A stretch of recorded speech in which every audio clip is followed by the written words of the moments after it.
दूसरा इतिहास 20 अध्याय वचन 2 में, तब लोगों ने आकर यहोशापात को बता दिया, ताल के पार से एदोम देश की ओर से एक बड़ी भीड़ तुझ पर चढ़ाई कर रही है। जब यह पता चला कि एक बड़ी भीड़ उस पर चढ़ाई कर रही है और देख वह हसानतुमान तक के जो एनगदी भी कहलाता है पहुंच गई है, तब वचन 3 में लिखा है, तब यहोशापात डर गया और यहोवा की खोज में लग गया और पूरे यहूदा में उपवास का प्रचार करवाया। अतः यहूदी यहोवा से सहायता मांगने के लिए इकट्ठा हुए, वरन वे यहूदा के सब नगरों से यहोवा से भेंट करने को आए। हालेलुया। वचन 5 में लिखा है, तब यहोशापात यहोवा के भवन में नए आंगन के सामने यहूदियों और यरूशलेम की मंडली में खड़ा होकर यह कहने लगा, हे हमारे पितरों के परमेश्वर यहोवा, क्या तू स्वर्ग में परमेश्वर नहीं है? क्या तू जाति जाति के सब राज्यों के ऊपर प्रभुता नहीं करता? और क्या तेरे हाथ में ऐसा बल और पराक्रम नहीं है कि तेरा सामना कोई नहीं कर सकता? वचन 7 में, हे हमारे परमेश्वर, क्या तूने इस देश के निवासियों को अपनी प्रजा इज़राइल के सामने से निकालकर इन्हें अपने मित्र अब्राहम के वंश को सदा के लिए नहीं दे दिया? और जब वो प्रार्थना करता है तो वचन 13 में आइए, अगर वहां हम देखें तो लिखा है कि सब परमेश्वर के लोग बाल बच्चों और स्त्रियों और पुत्रों समेत परमेश्वर के सम्मुख खड़े हो गए, खड़े रहे। जैसे आज आप पहल दिन में परमेश्वर के सम्मुख खड़े होने के लिए आए, उसको धन्यवाद देने के लिए आए मनपूर्वक। आज आप आए, आप में समस्याएं हो सकती हैं, आप में दुर्बलताएं हो सकती हैं, आप में बेचैनी हो सकती है, आप में व्याकुलता हो सकती है, आप में घबराहट हो सकता है, आप में और कोई चीजें हो सकते हैं, मुकदमे हो सकते हैं।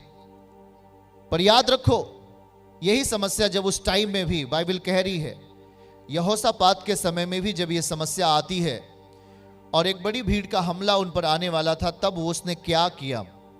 वो परमेश्वर के सम्मुख बाल बच्चे स्त्री सब जन प्रभु के सम्मुख आ गए और प्रभु के सम्मुख खड़े होकर के वो किस तरीके से अपने आप को प्रभु के सामने लेके जाता है। तो वहां 14 आयत में लिखा है कि परमेश्वर का आत्मा लोगों से बातचीत किया। क्या बात करता है, हम जरा इस बात को देखें। वचन 15 में बाइबल कहती है कि तब वह कहने लगा, हे सब यहूदियों, हे यरूशलेम के रहने वालों, हे राजा यहोशापात, तुम सब ध्यान दो। यहोवा तुमसे यो कहता है, तुम इस बड़ी भीड़ से मत डरो और तुम्हारा मन कच्चा ना हो, क्योंकि युद्ध तुम्हारा नहीं परमेश्वर का है। आमीन। आपका ऊंचा होना चाहिए। हालेलुया। प्रभु क्या कहता है अपने दास यहोशापात से कि युद्ध यहोशापात तुम्हारा नहीं है, युद्ध परमेश्वर का है। हालेलुया। इसलिए मन को कच्चा नहीं करना, मन कच्चा नहीं होना चाहिए। बीमारियां आती हैं, दुख आते हैं, पीड़ाएं आते हैं, आपके मन को ढीला बनाते हैं, आपको प्रार्थनाओं से बाहर ले जाने का प्रयास करते हैं, पर प्रभु कहता है तेरा मन कच्चा ना हो। तब क्या होगा? आगे प्रभु कहता है 16वीं आयत में, कल उनका सामना करने को जाना, देख वो शीश की चढ़ाई पर चढ़े आते हैं और वहां लिखा है एरवल नामक जंगल के सामने नए सिरे पर वो तुम्हें मिलेंगे। वचन 17 में आइए, इस लड़ाई में तुम्हें लड़ना ना होगा।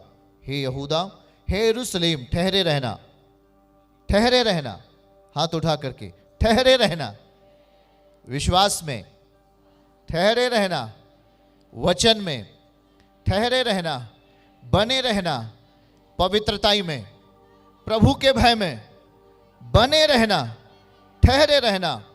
और लिखा है खड़े रहकर यहोवा की ओर से अपना बचाव देखना। लिखा है मत डरो, तुम्हारा मन कच्चा ना हो, कल उनका सामना करने को चलना, यहोवा तुम्हारे साथ रहेगा। ऊंचा स्थान परमेश्वर को दो, वो आपके साथ रहेगा। आमीन बोले आप। हाँ, जैसे यहां बाइबल का वर्णन कर रहा है, कल वो तुम्हारे साथ होगा। आमीन। इसलिए वचन 20 से लिखा है कि वो सवेरे उठे और यहोशापात परमेश्वर का दास खड़े होकर कहा, हे लोगों, परमेश्वर के जनों, मेरी सुनो, अपने परमेश्वर यहोवा पर विश्वास करो।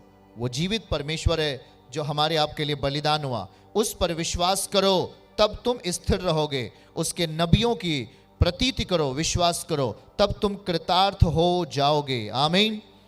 वचन 21 में है, तब उसने प्रजा के साथ सम्मति करके कितने को ठहराया कि जो पवित्रता से शोभायमान होकर हथियार बंदों के आगे आगे चलते हुए यहोवा के गीत गाते गए और यह कहते हुए उसकी स्तुति करें, यहोवा का धन्यवाद करो क्योंकि उसकी करुणा सदा की है।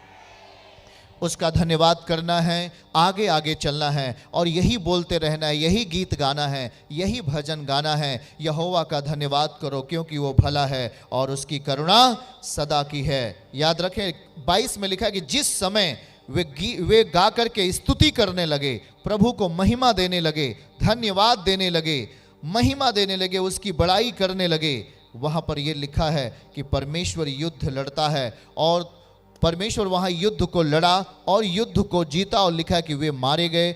जितने घात करने के लिए बैठे थे वे सब के सब मारे गए। परमेश्वर ने अपने जनों को ऊंचा उठाया और उन्हें बचाया और उन्हें छुड़ाया। हालेलुया, आमीन।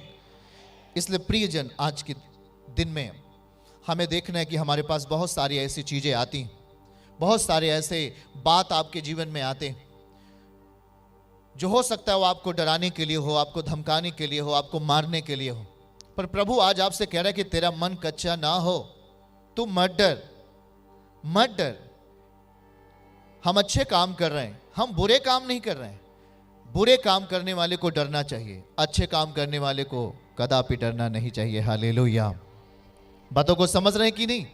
हाँ, आज यहां यहोशापात जब घबराया और उसको थोड़ा सा डर लगा तो वो परमेश्वर के सामने गया, प्रभु के सामने गया और वो अपनी प्रार्थनाओं को बढ़ा दिया। उपवास, सब लोग पूरे परिवार के साथ, पूरे मंडली के साथ, उपवास के साथ प्रभु के सम्मुख बैठा। वो जो परिस्थितियां आ रही थी, शत्रु जो यहोशापात के ऊपर, बाइबल जो समझा रहे, यहोशापात के ऊपर जो हमला शत्रु करने वाले थे वो उसके निकट नहीं आ सके, वो उसके पास नहीं आ सके क्योंकि वो सही था, वो गुनाह नहीं किया था, वो पाप नहीं किया था, इसलिए उसके साथ परमेश्वर था। और वो परमेश्वर के नियम के अनुसार उपवास के साथ और बड़ी ही सच्ची आराधना के साथ उनके सामने जाने का प्रयास करता है। वहां लिखा है 13 पद को अगर ध्यान से सुने तो लिखा है कि सब यहूदी अपने अपने बाल बच्चों, स्त्रियों, पुत्रों और यहोवा के सम्मुख खड़े रहे। यहां बाइबल की यह वचन लिखा है, सम्मुख किसके खड़े रहे? परमेश्वर के, प्रभु के सम्मुख खड़े रहे। आप पर भी जब दुर्बलताएं आती हैं, आप पर जब समस्याएं आती हैं, कुछ भी आती हैं, हमारा प्रभु देखिए, वो परमेश्वर के पुत्र थे, वो आत्मा के द्वारा जन्म लिए थे, परमेश्वर के इकलौते पुत्र थे, पर वो हमारे लिए दुख उठाया कि नहीं उठाया? वो हमारे लिए दुख उठाया कि नहीं उठाया? सलीब पर गया कि नहीं गया? वो हमारे लिए यहां तक कि मौत भी सह ली हमारे आपके पापों के खातिर। वो एक प्रेम का प्रगटीकरण था, वो उसका प्रेम था जो मानव जाति के लिए था। पर वो मरा और उसे कब्र में रखा गया और वो मुर्दों में से तीसरे दिन जी उठा। जी उठने का मतलब क्या हुआ? कि उसने हर बीमारी को हरा दिया है, हर समस्याओं को हरा दिया, हर एक रोगों को हरा दिया, हर एक दुर्बलताओं को वो दूर कर देने वाला है। और लिखा वो मृत्युंजय कहलाया, वो मौत पर विजय पा करके, मौत को हरा करके मुर्दों में से तीसरे दिन जी उठा है। आमीन। आप उसकी संतान हो, आप उसके चुने हुए लोग हो, आप उसके बेटे और बेटियां। तो उस क्रूसीकरण को देखना कि प्रभु ने हमारे लिए किस तरीके से दर्द सहा, किस तरीके से वो हमारे जीवन की समस्याओं को लिया, किस तरीके से वो हमें छुआ और हमें चंगा किया। कभी भी हम अपने अंदर संसार का डर नहीं रखें, प्रभु के साथ अपने रिश्ते को कायम रखें। डरने की जरूरत नहीं आपको, आप डरिए नहीं। आप गलती नहीं कर रहे हैं, आप कोई पाप नहीं कर रहे हैं, आप कोई क्राइम नहीं कर रहे हैं कि आप डरते हैं। आप प्रार्थना करने वाले लोग हैं, आप प्रेम का प्रचार करते हैं, यीशु मसीह के सुसमाचार को दूसरों को देते हैं। ये क्राइम नहीं है। बाइबल कहता है निश्चय ही जितनों ने विश्वास किया है, यूहन्ना 1:12 में लिखा, जितनों ने विश्वास किया है वे परमेश्वर के पुत्र कहलाए हैं। आमीन। यीशु मसीह ने हमें क्या बना दिया? अपना पुत्र और पुत्री। पिता ने हमें पुत्र और पुत्री अपना बना लिया। यीशु मसीह के खून बहने के कारण हम उसके बेटे और बेटियां बना दिए गए, हम उसके संतान बन गए। इसलिए यहां पर देखिए, जो युद्ध उनके सामने आता है, यहोशापात के सामने, तो क्या करता है? समस्या आती है तो समस्या के सामने खुद नहीं जाता, समस्या के सामने प्रभु को रखता है। हम समस्या नहीं दूर करते, यीशु मसीह है जो समस्याओं को दूर करता है, पीड़ाओं को दूर करता है, हमारे मनों में शांति देता है, हमारे बुरे आचरण को खत्म करता है, नशे की लत को हटाता है और हमें एक अच्छा जीवन देता है। वो मनुष्य ये नहीं कर सकता जब तक कि परमेश्वर आपके साथ ना हो, जब तक कि यीशु पिता आपको सही नहीं करें, आपके विचारों को सही ना करें। उसी तरह यहां देखिए, जब यहोशापात के सामने समस्या आती है तो वो लोग क्या कह रहे हैं। 21 आयत को जरा ध्यान से पढ़ें। दूसरा इतिहास 20 का 21 में लिखा, बाइबल कहता है, तब उसने प्रजा के साथ सम्मति करके कितनों को ठहराया कि जो कि पवित्रता से शोभायमान होकर, किससे शोभायमान होना है, याद रखना, पवित्रताई से, अपने जीवन को पवित्रताई से शोभायमान करना है। अपने जीवन को गंदी लतों से नहीं, अपने जीवन को बुरी लतों से नहीं, अपने जीवन को बुरे आचरण से नहीं, अपने जीवन को गंदे स्वभाव से नहीं, पर अपने जीवन को पवित्रताई से, बाइबल कहता है पवित्रताई से शोभायमान करके, गीत गाने वाले, भजन करने वाले, उसकी महिमा करने वाले पवित्रताई से शोभायमान होकर परमेश्वर के सम्मुख गए। और वो गीत गाते जा रहे थे, गीत गाते जा रहे थे, और दूसरी तरफ शत्रु उनके पास आ रहा था, पर वो गीत गाते हुए जा रहे थे। आमीन। बातों को सुन रहे हैं क्या? यहोशापात को मारने के लिए शत्रु उधर से आ रहे थे, पर यहोशापात और पूरा टीम क्या कर रही है? भजन स्तुति गान करते हुए जा रहे थे, करते हुए जा रहे थे। प्रभु ने कहा यहोशापात से, मत डर, यहोवा की ओर से अपना बचाव देखना।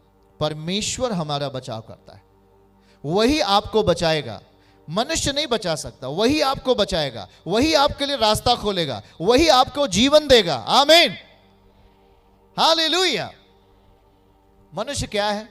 बाइबल कहता है मनुष्य क्या है कि तो उसको याद करे, आज है कल नहीं है, आज रात में खा के सोया, अगली सुबह मिट्टी बन गया। इसलिए मनुष्य घमंड कदापि ना करे, घमंड से कोई फायदा नहीं। घमंड करके हम अपने जीवन को, अपने आत्मिक जीवन को खराब करते हैं। हम घमंड करके एक पल भी कुछ नहीं पा सकते। कोई भी मनुष्य घमंड करके क्या संदेश देता है? क्या वो हमेशा के लिए इस धरती पर रहेगा? नहीं, वो एक दिन मरता है। हर एक व्यक्ति को मरना पड़ता है। इसलिए प्रभु का जो संदेश क्या है कि हर एक मनुष्य पाप से छूटे। ये जो घमंड है ये पाप की दशा है, और जब तक ये अंदर रहती है वो इंसानों को और उनके वंश को, उनके पीढ़ियों के लिए वो ठोकर का कारण बनती है। इसलिए यहां पर देखना है हमें क्या? प्रभु कहता है अपना बचाव परमेश्वर की ओर से देखो, मत डरो, तुम्हारा मन कच्चा ना हो, कल उनका सामना करने को चलना, परमेश्वर तुम्हारे साथ रहेगा। हमारी लड़ाई हड्डी और मांस की नहीं है। हमें प्रभु नहीं सिखाता किसी को मारना, किसी को गाली देना, किसी से लड़ाई करना। हमारा परमेश्वर प्रेम की भाषा है। हमारा प्रभु क्षमा करने वाला है, हमारा प्रभु दया करने वाला है कि नहीं? हाँ, वो दया करने वाला है, वो क्षमा करने वाला है। वो लड़ाई नहीं सिखाता, वो दूसरों को हानि करना नहीं सिखाता, वो दूसरों से प्रेम करना सिखाता है। पर याद रखें प्रियजन, हमारा मन कच्चा ना हो, हमारी प्रार्थनाएं कम नहीं होनी चाहिए, हमारा पवित्रताई जैसे हम वैसे बने रहें। यीशु आपकी ओर देखेगा, वो आपकी ओर से आपकी मदद करेगा और आपके लिए रास्ता तैयार करेगा। आपको अपने स्वभाव में गंदगी नहीं लाना है। कुछ भी आंधी आती है, तूफान आते हैं, पर याद रखो कि आप चट्टान पर बनाए गए हो। चट्टान को कभी आंधी तूफान हटा सकता है क्या? यही तो बाइबल कहता है मत्ती 7:24 में, जो उसकी बात को सुनता और मानता है उसका घर चट्टान पर बना दिया गया है। चट्टान कौन है? यीशु मसीह है। आमीन बोलिए आप। चर्च की सभी प्रार्थनाओं को और परमेश्वर के दास के द्वारा टीचिंग सुनने के लिए और अपडेट्स को जानने के लिए हमारे इस चैनल को सब्सक्राइब करें और साथ में बेल आइकन को दबाएं, ताकि जब भी लाइव प्रार्थना हो तो सबसे पहले आप देख सकें।